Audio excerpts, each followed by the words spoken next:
I think when you're young, you think you're going to end up somewhere. And the truth is you never end up anywhere. You just are on a ride until it ends.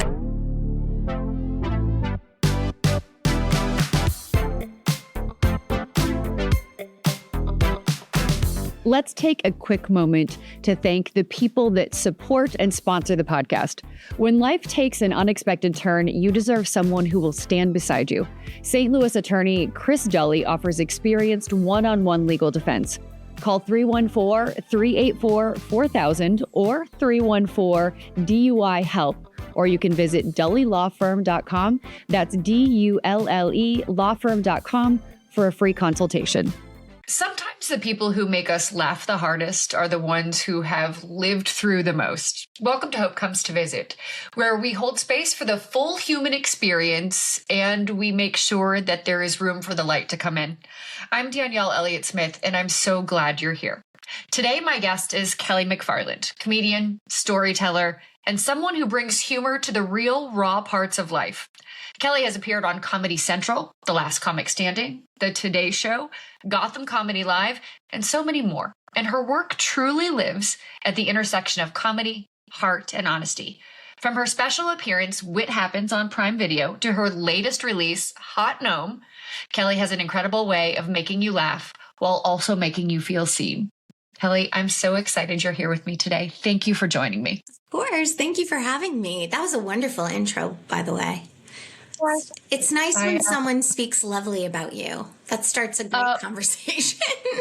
Well, yeah, I mean, but I feel like it's easy to speak lovely about you. You have a remarkable bio. And in addition to that, I enjoy your work, right? I mentioned before we started recording, before I had a couple of technical issues starting this process, that there were moments when I was listening to your comedy and I was crying. I was laughing so hard. And I have to say that that's not, for me, that's not always the easiest thing to do. As much as I love to laugh, I'm not always brought to that level by comedy. So I consider that a pretty good compliment. I mean, that's my favorite compliment, actually, if you want to know the truth. I started doing stand-up in 1998, and I never really knew where I was going to end up. And I think when you're young, you think you're going to end up somewhere. And the truth is you never end up anywhere. You just are on a ride until it ends. So now when I get that compliment where it's like, I'm a toughie, I'm a tough one to crack, but you got me, I feel very happy about that. That's all I've wanted to do is make people laugh. So if I can tickle you, that brings me joy. I have a 21-year-old daughter, and I come from a family of people who consider themselves quite funny. And in my original family of four, my ex-husband is a very good friend of mine. In that original family of four, I have always been told I'm the fourth funniest.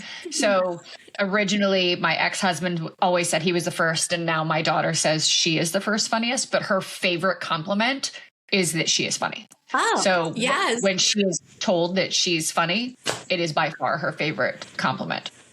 Yeah, I don't think it was always my favorite compliment. Like growing up, I wanted to be something other than the funny friend right. And who's labeling you that? Probably it's yourself, right? You label yourself where you think you fall in the pecking order of your group, your like small circle. And then what I realized is that we all have something we're bringing to the table. And if mine is the ability to make you laugh or not see things quite so seriously, or actually bring some relief when things are too serious, I'll take that role. I'll take that part 100%. At what point did you say to yourself, I think I'd like to be a stand-up comedian?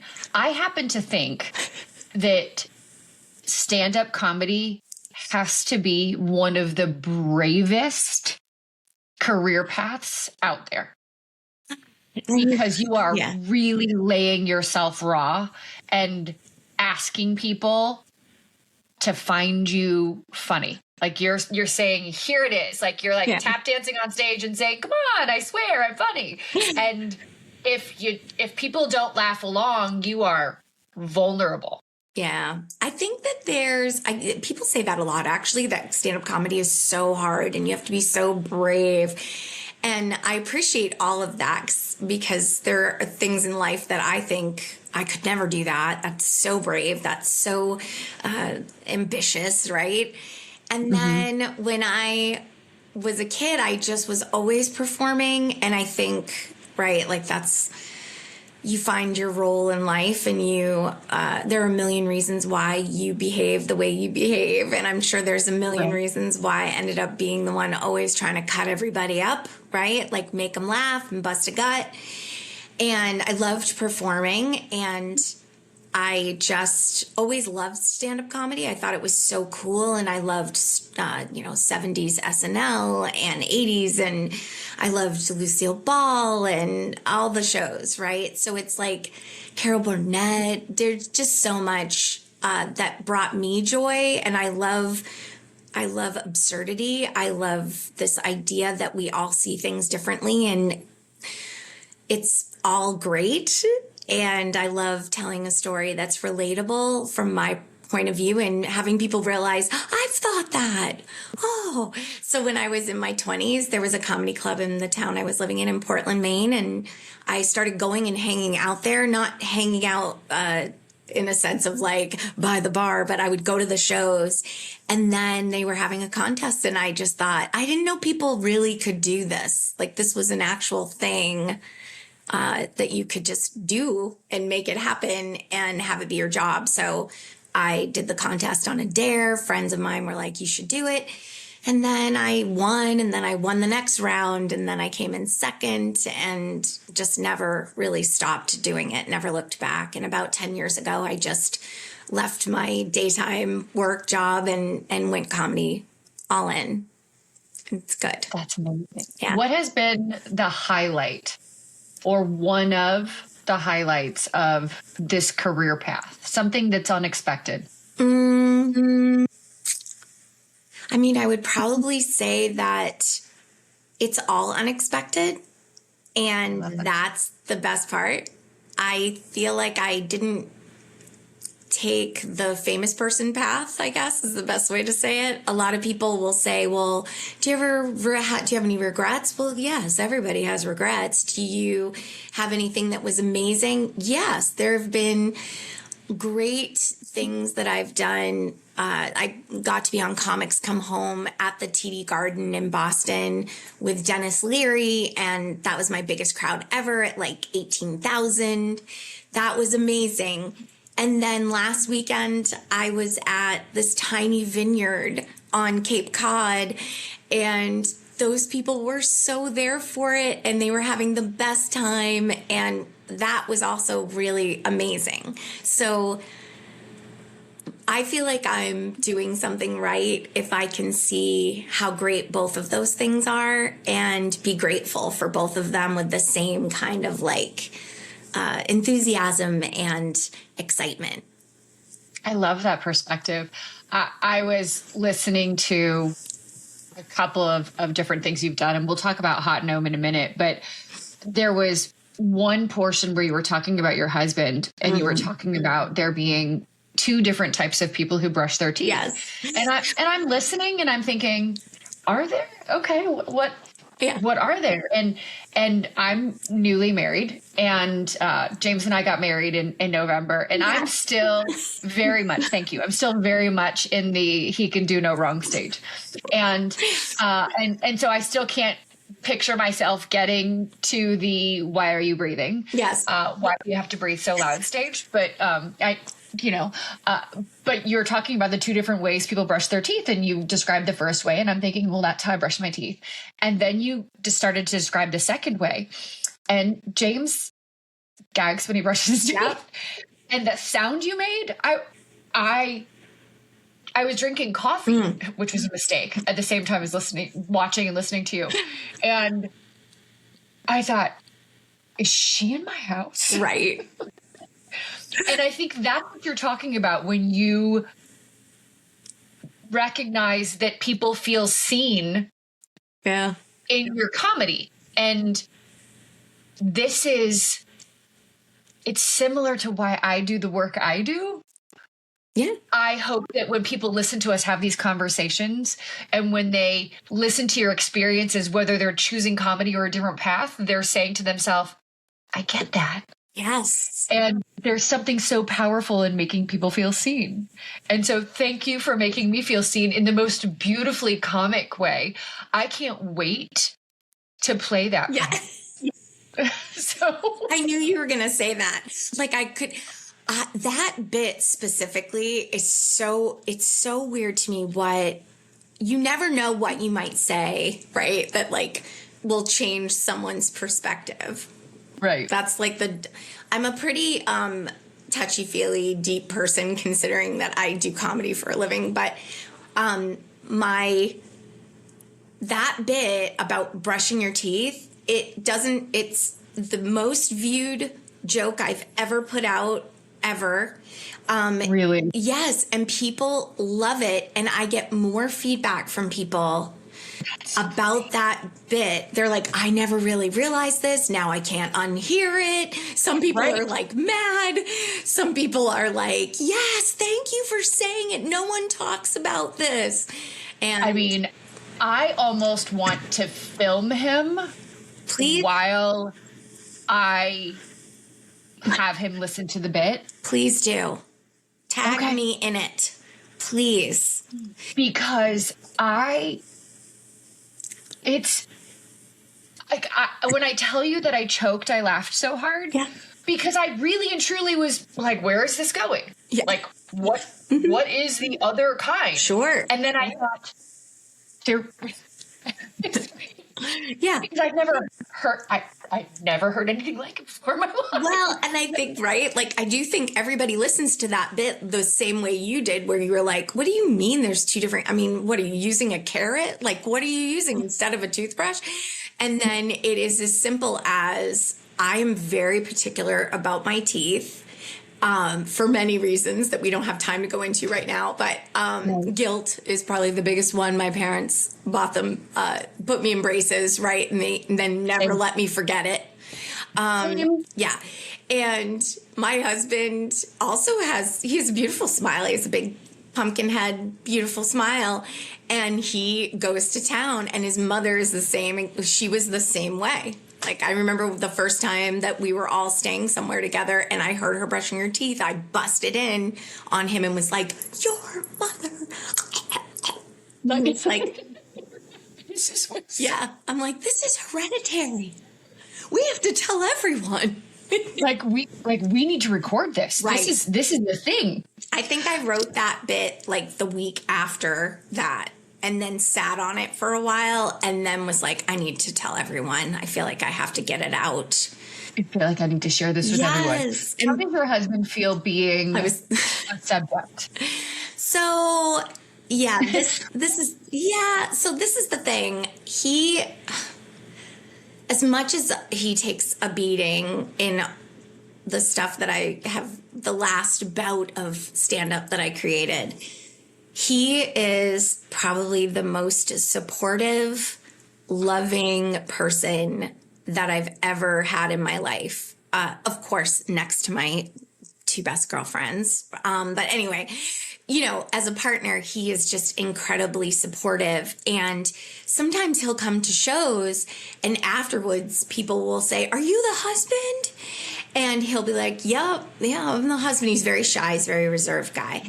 And they'll say, well, I mean, how do you feel about that? And he always says the same thing, and I'm so proud of him because I did not coach him in any way. He always says, you know, I'm sure your spouse or partner or wife complains about you at work, and the difference is my wife gets paid for it, so I'm not upset about it at all. And I'm like, you're a baller. My husband's like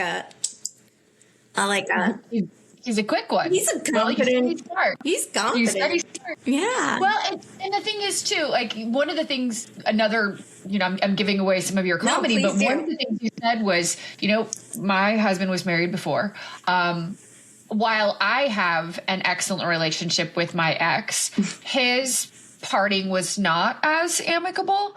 And when you said one person's trash is another person's treasure, I was like, yes, he is my treasure. Yes. Damn it. Like, I've had no interaction whatsoever with his ex-wife, but they only communicate if must be. Mm-hmm. And so I fully recognize that I came out on top on this one, because I am such a winner in getting him, because he is absolutely my person. Like, he is the most extraordinary man I have ever known. And I am sad for anyone who didn't see that. Yeah. But I also know he and I had growing to get here, right? So we met each other at a perfect time. 100%. It's funny. I love hearing other people say that, because that's how I feel. It's a weird thing I was in my 40s when we met. I really didn't ever see myself getting married. I didn't see myself settling down, not in like a bad way either. I was probably a little self-destructive during that time before I met him. I think that I met him exactly when I was supposed to meet him. I don't agree with everything that he says. He doesn't agree with everything I say. And we love each other just the same. And I feel like when you meet a person that you can look at them and say, I don't like what you just said. That made me feel horrible. And you're also not packing a bag and trying to run at the same time. That's magical. And I know that may seem like such a small thing, right, to people that have never experienced that feeling of like, I cannot believe that I'm being hurt like this again. And your instinct is to run, right? But I know that you're not going anywhere. And I think that moment that I recognized that we were in it. Yes. We were in it, and we were doing this. Yes. And I actually saw, it was probably on TikTok. And I mean, it's hardly wisdom, right? But someone was talking about having asked their grandparents, what was it that kept them together for 60 plus years? And it wasn't the traditional, like, I always let her win the argument kind of a thing. It was that I've loved every version of her, right? And she's not the same person now that I married in her 20s, right? And I love that so much because, you know, when I married her, she was this version of herself. And when she became a mother, she was someone different. Mm-hmm. And when our kids were in their teens, she was someone different. And when she was, you know, when our kids were leaving home, she was different. And when she was a grandmother and through love and loss, see, that even gives me chills. Right. She became someone different. And if I was still trying to love the 21-year-old version, we wouldn't be together. No. And I think that's what's so magical about where I am now is I'm married to someone who recognizes that we're supposed to evolve together and that we're supposed to fight for the changing versions of each other. Oh, I love that you found that on TikTok, by the way. And I also am someone who like, I'm on TikTok just being like, let me watch dog videos and tutorials about my changing neck. And then also any kind of life lessons about anything that might be resonating. Yes. Yes. I do the same, although I see a lot of cat videos. I have 2 dogs and a cat. And I see a lot of orange cat videos that are up in my algorithm. Yes. I feel like my algorithm there should be some privacy around algorithms. Like no one should be able to see your algorithm because it's not entirely up to us. Okay. The universe is providing. It's definitely not. My husband he is not the same guy that I met. You know, I've been with him 13 plus years at this point total. And he's not the same guy and I'm not the same woman. And it would be really selfish of me for him to want him to stay the same and I get to change. So every time exactly. I'm frustrated or I'm like, ugh, big eye roll, right? There's a lot of big eye roll in our house. I have to think to myself, like, would you back up? Let's do a 3-prong approach to this eye roll that you just threw your back out doing. Like, is there, do you love him? Yes. Is he adorable? Yes. Could you see yourself being anywhere other than where you are right at this moment? No. So then you knock it off. And unless you're willing to communicate, you sit on your hands a little bit until you're ready to do so. This morning, actually, so he's a normal and he went to his job and I have a stepson who's turning 21 in just a few weeks. On Easter, he was driving back to college and got into an accident. And we were driving in the car. It was like one of those classic things that you as a parent like worry about happening and then it happens, right? Which I feel like has been my life's lesson since I turned 50, is that everything you've worried about your whole life, it's going to happen. So stop pre-worrying about it because it's going to happen anyway. You're missing because you're pre-worrying. So he called and he was like, I just got into a really bad accident. And then he got disconnected, calls us again. Oh, I'm in a really bad accident. Disconnected, calls us again. Our phones go off, our watches go off because now his phone recognized that he was in an accident. The car recognized he was in an accident. So long story short, he's fine. He ended up being fine. The car, not so much, but who cares? It's a car. And this morning, we went and got him, brought him home, had him checked out. He's got a little whiplash. This morning, he's back at school. My husband just texts, have you spoken with M? We call him by his first initial. Have you spoken with M this morning? And I'm like, no. Why? Why? And he doesn't text me back. He leaves me on unread, doesn't text me back. So I go to our group chat. We have the big three, my husband, my son, and I. And I'm like, I need to know everyone is okay right at this very moment, or I'm going to flip a table. Like someone needs to do something. So then my son, of all people, calls, my stepson, my son. He calls me. He's like, I am fine. What did he do to you? It's okay. I'm okay. I said, he sent me this text and blah, blah, blah. And he's like, I don't know why he does that to you. I am okay. It's all managing people that you love, right? Isn't that so true? It's like you have these people in your life and you're managing their needs. Like, that's what you do for the people that you love. My son, bless his heart, knows that I was going to spiral. I was going to go into an OCD, ruminating, intrusive thought spiral if someone didn't talk to me. If someone did not fill you in immediately. Danielle, girl. Yeah. So then I texted my husband and I said, please, in the future, you need to make sure that you don't ask me a rhetorical question. I need all the information.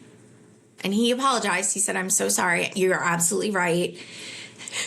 And then I said, and you wonder why I write long-winded jokes about you, which probably wasn't very nice, but I meant it. So, however, it was true. So now is M okay? He's perfectly okay, a little whiplash, but he's doing fine. He said he felt better today. He's just, those men, because now he's a man. He was a boy when I got him, but now he's a man. Mm-hmm. Those two men will be the cause of every gray hair on my head. I get that. And I wouldn't trade them for anything. They're like... Is your group text called the Big Three?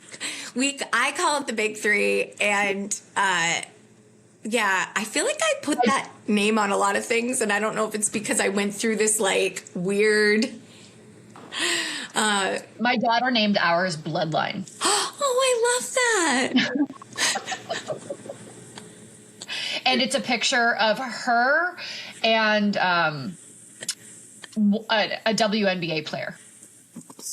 That's the picture on the group chat. I love that.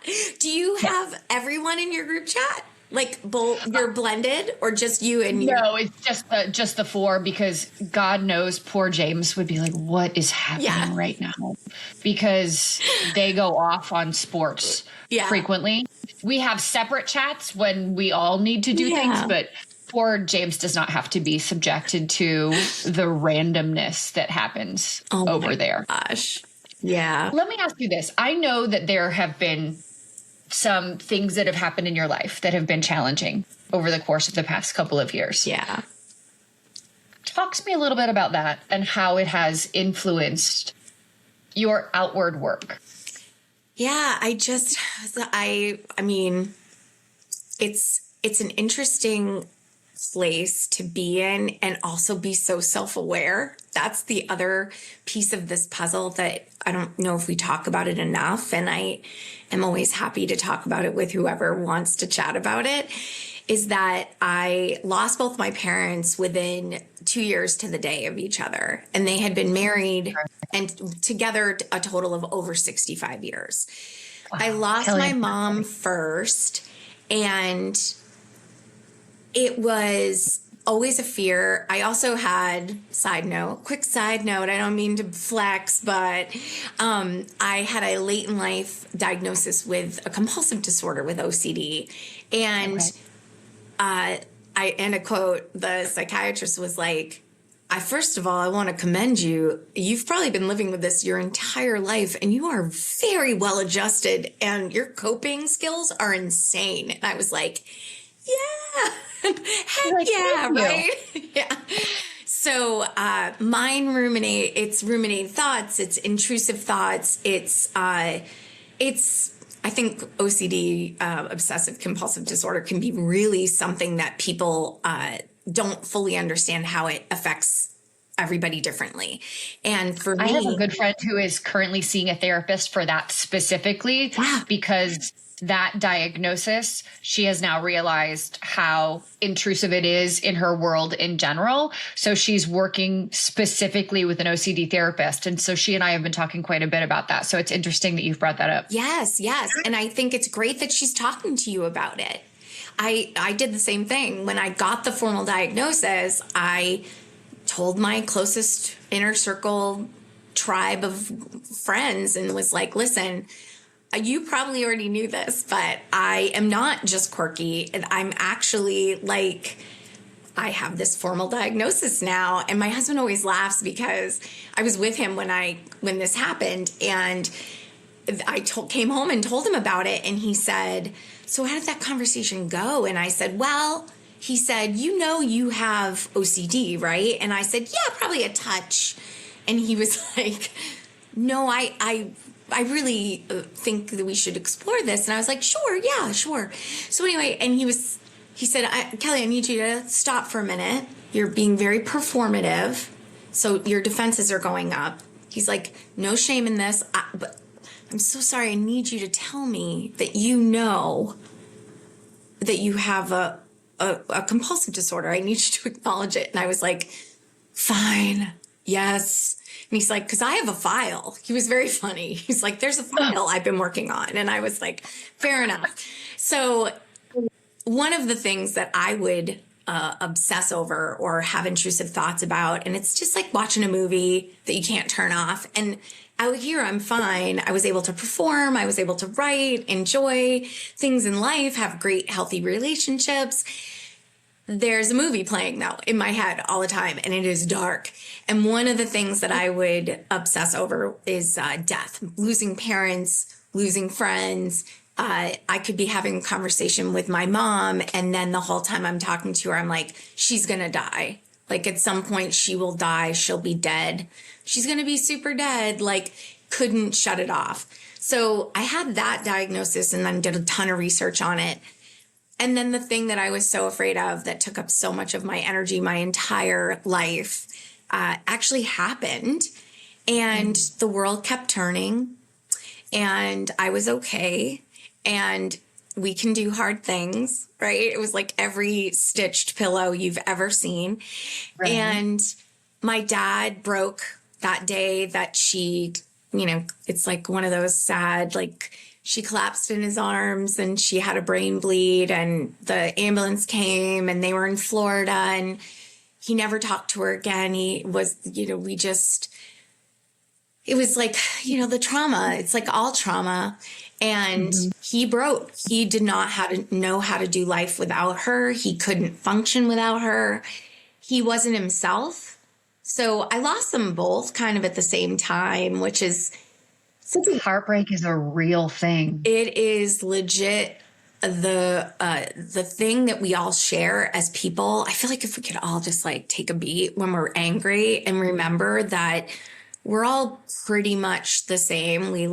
We'll bleed if you cut us. We're not going to be able to always be laughing and smiling. We're all going to experience loss. Our hearts are going to break. It's just such an odd feeling. I learned through my own loss about 3 years ago, and it was the first serious loss I had experienced. It occurred to me that loss like that is the only universal experience, because not everyone's going to fall in love. Not everyone is going to have a child or have their dream job or, fall down. But every single one of us is going to lose someone we love desperately. And yet it is this thing that we are so ill-equipped to handle in each other. And so how did you take care of your dad? Well, we brought him, I went down and spent a month with him in Florida, just abandoned my life and went down there. And my mom went through all the phases. She was in ICU, then she was in hospice, and he couldn't make decisions. And I made those decisions for him, and he just couldn't function. So I brought him home to Massachusetts to be with my husband and I. And now when I look back on it, I fully am aware that he had his own illnesses going on, and it just accelerated everything. And he also told me that he didn't want to be here anymore. And I said, I understand that. I can understand that. And he became very angry with everything and everyone. And I was always really close to him and my mother, very close relationship with the both of them. And this wasn't the same man that I knew. And what I had to do was really just kind of support him in the best way I could. And also protect myself a little bit, because makes sense. I was really hurting and was angry. I was really angry at him for many things about how the whole thing went down with my mother, and just life is hard, right? I would say that every day. My husband would we do 6-second hug at the end of the day, because they say if you hug, you know this because you're adds life. This is your business.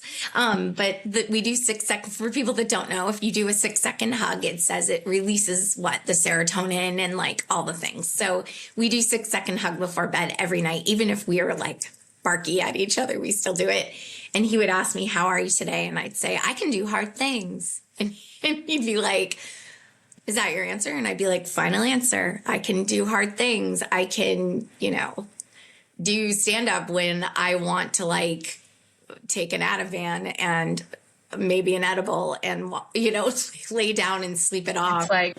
It's like Taylor Swift's song, performing through it all, right? We can do it. Yes, we can. At what point though, did you ever come down? Did you ever allow yourself to come down and feel what you were feeling?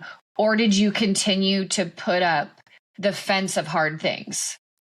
I think when my dad was very ill and at the end, and for a good same blueprint my mother did, where it was he was up in Maine, where I'm originally from Maine, and he was in a hospital in Maine. And I went up and stayed with my dear friends, Michelle and Paul, and crashed there for a month and would go to him every day. And every day I started realizing on that drive over there that this is awful. This sucks so bad. This is awful. And it's okay that I'm mad and angry and also really sad. And it's okay that I cry every day when I leave this hospital. It's okay. Feel the feels. Like, you're gut punched every day when you wake up and realize that you're not in your own bed. And it's okay that you're mad, sad, glad, happy that I had like you're not getting your 6-second hug every day. That I'm not getting my 6-second hug every day. You're not with your person. And so not only are you drained, you're not getting a refill at all. No. And I think allowing yourself, there's something really empowering about that, where it's like, I think I was on a slow come down, and it just, when I landed, I honestly felt like the other shoe had dropped. When my father passed away, it was like, I was gutted. And my shoulders went down, and I just felt like I could breathe in and out. Not because I was like, good, I'm glad he's gone. More, he was hurting so bad. And when you're watching someone who hurt, it is so painful. So painful. There is nothing more painful than watching someone you love hurt and being powerless to do anything about it. Yeah. How did this period of time in your life translate for you in terms of work? Does it does it become something that aids in your storytelling, or does it just make you feel stronger and more powerful? I got to get back to work because I can do hard things. Yeah, I think it's there is something about me now when I'm performing that is so different than before, that I don't even know if the audience knows it, if they've seen me or followed me, or if you watch me 5 years ago compared to now. But there's something about knowing you can do hard things, knowing what it feels like to be immobilized by like grief. And she's fickle. Grief shows up. She'll just show up, right? She is what? She's something. I'll tell you. She'll like show up at the weirdest times, right? And there's no way to navigate it other than to try to just be very present and centered. And when I'm on stage, when I'm performing, that I actually feel the best when I'm on stage performing. So I would just remind myself that this is going to feel great, and it's okay to talk about the things that you want to talk about. I think that's the other thing. And I also feel like that's just like getting older. That's being a person who's aging and not fighting it and just letting it happen. What are you doing? Reading my mind? I mean, that was the next direction I was going. Let's talk about it. Yeah. Well, it was another thing that really resonated. But I also feel as though I need to say this to you. So I watched some of your older work, right? Some of the new Kelly and then the current Kelly, right? And you inhabit your body differently now. I do. There is a different level of comfort and confidence, and part of it is life experience. Part of it is wisdom. Part of it is aging, right? And it makes me think about the pieces you are doing about, there's something about getting into your 50s. I'm in my 50s, and just saying, yeah, I kind of don't care what you and you think, right? Because this is who I am, and God damn, I worked so hard to get here, right? And I worked really, really hard to get here, to be here, and I earned. It's kind of like those, when I used to hear about like the Red Hat Club, the women in the Red Hat Club, and I used to think, so I'm never wearing red and purple. Carry on, ladies. Yes. But there's part of me now that totally understands where they're coming from, right? You worked really, really hard to earn my laugh lines and my wrinkles and the gray hair and every piece of me. And that's what I see on stage in you now. Thank you. Because you inhabit, from the top of your head to the tip of your toes, you inhabit every piece of you, and you look like you feel good and strong and powerful. there's a lot of joy coming out of me. I feel like when I'm performing, and because I feel very lucky that I'm able to do it. I feel very grateful about it. And I think it is not lost on me in any way that life is hard and we're all going to go through hard things, and it can be taken from you in a split second. And worrying about it, sure, we're all going to worry. And that's just part of life. And that's something you have to navigate. So when you do have joy, you better grab that joy the second you have it, because it's fleeting. It could be gone in an instant. So I want to have a good time. I was out in Washington State doing shows recently, and in these small theaters, and this woman came up to, I always meet the crowd after if I can. That's something that's really, really important to me. And I like to go out and say hello. And I'm all of just shy of 5 feet tall. So when people meet me, they always want to hug me. My husband's a little bit more cautious about it. He's like, I really wish you wouldn't let every person hug you. It's like unnerving to watch it happen. And I was like, but they want to hug me. And he's like, I know, it just, you own you. I'm not going to tell you what to do, but just know that, like, be careful. And so this woman came up and with this man, and the guy looked worried and she was crying. And I was like, I don't know. What did I say? Did I say something? Did I offend her? How did I hurt your feelings? And she said, may I hug you? And I said, yes, of course you can hug me. I said, as long as you tell me, are you sad crying or happy crying or mad crying?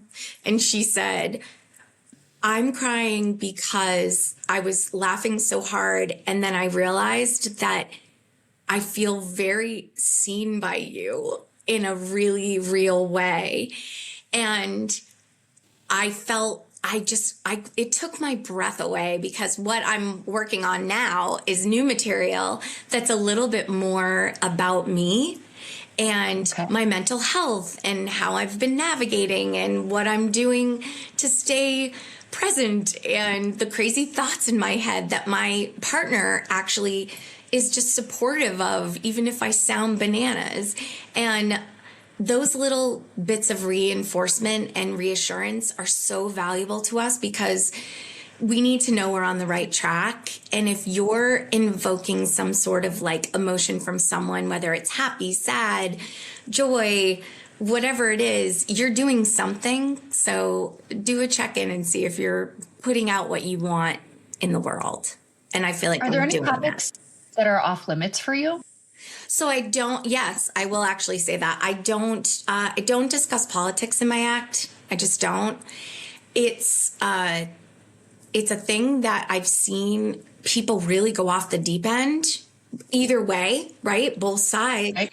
And to me, our world is very volatile right now. And you just paid money to forget about what maybe is causing you trouble. So I don't want to bring that up when we're supposed to be having a moment together that's joyous. And so you're looking more for lighter humor rather than something that is going to be polarizing. Exactly, because you never know.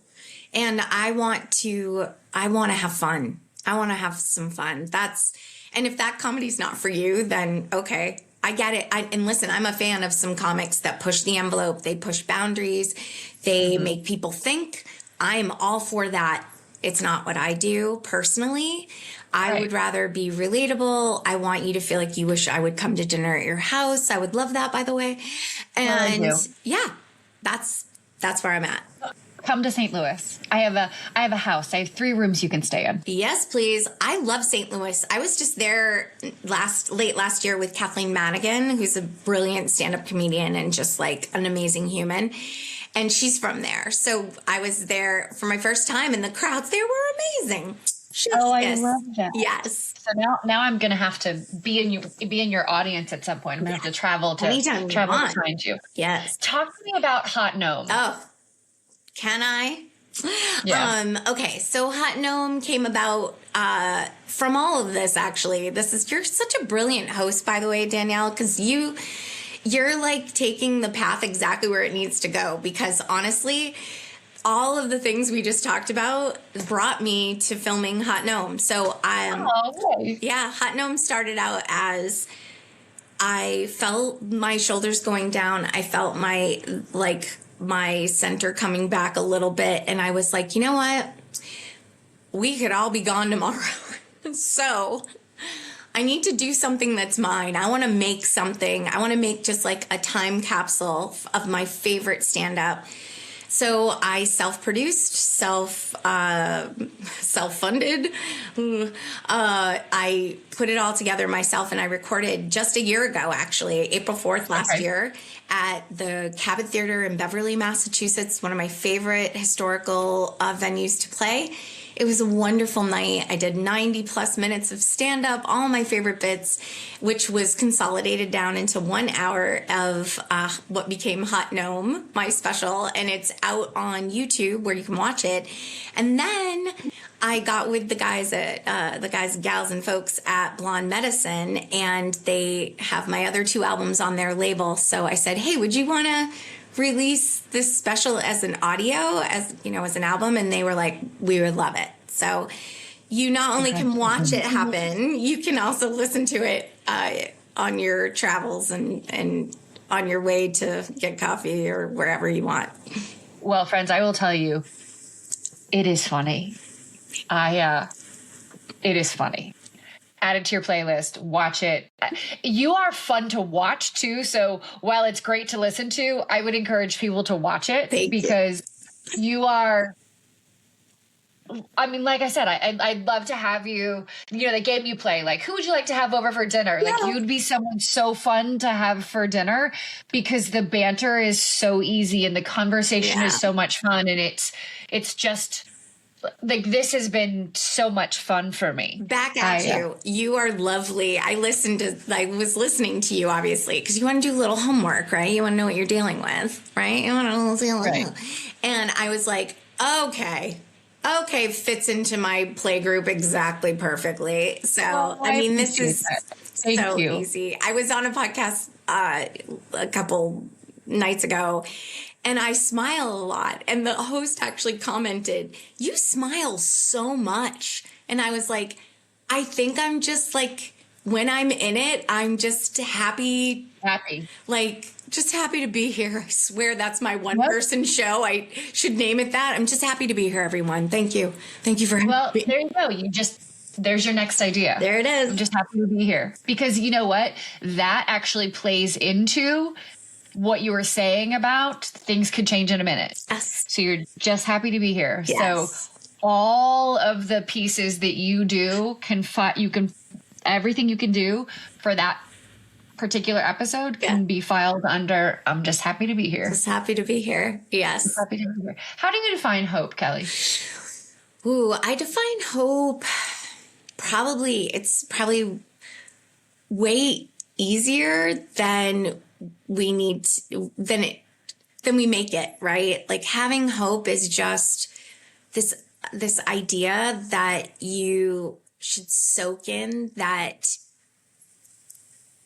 you're going to be okay, and being okay might mean that you're crying in your car while you're singing 80s tunes, or you feel so much despair that you just need to shut it down for the day and go to bed early, or you're watching Ted Lasso for the 50th time because it just makes you feel good to laugh out loud.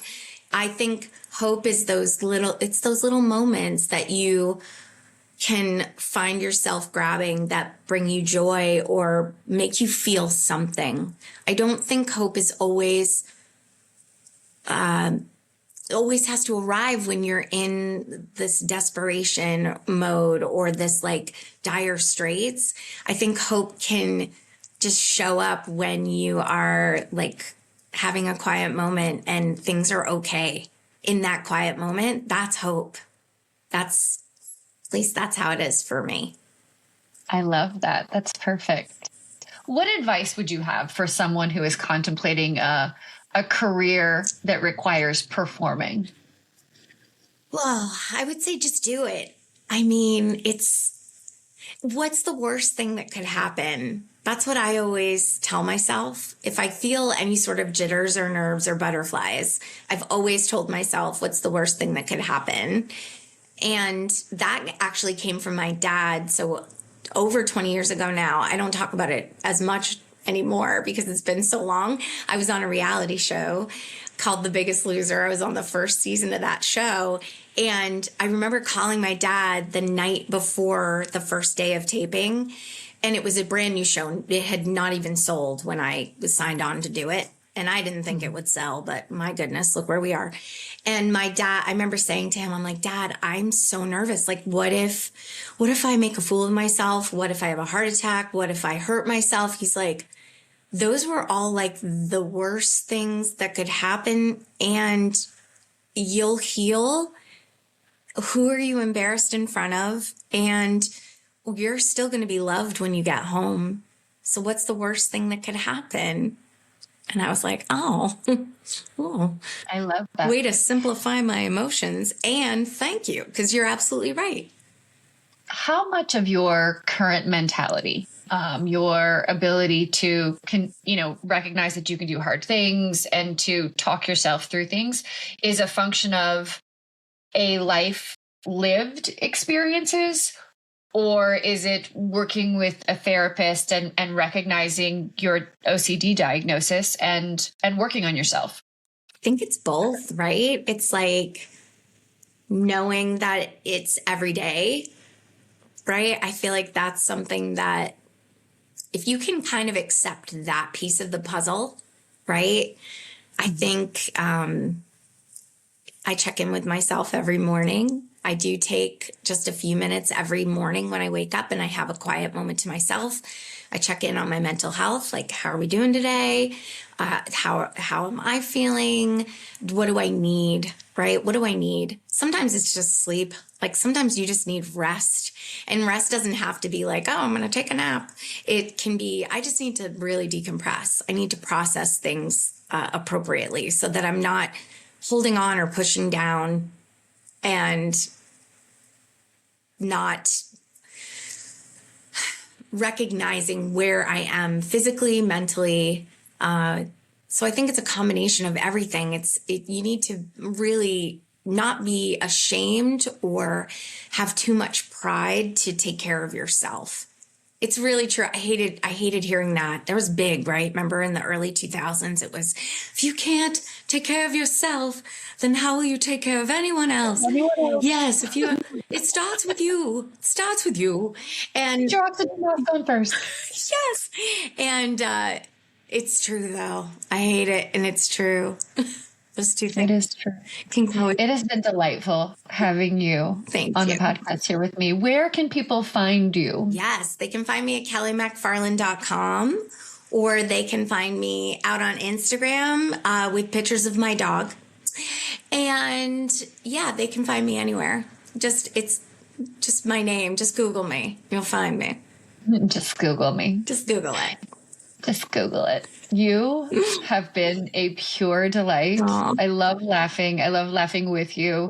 I love having you as my new favorite best friend. Yes. So thank you for spending time with me. Thank you for being vulnerable and sharing your heart and being so relatable and making people feel seen.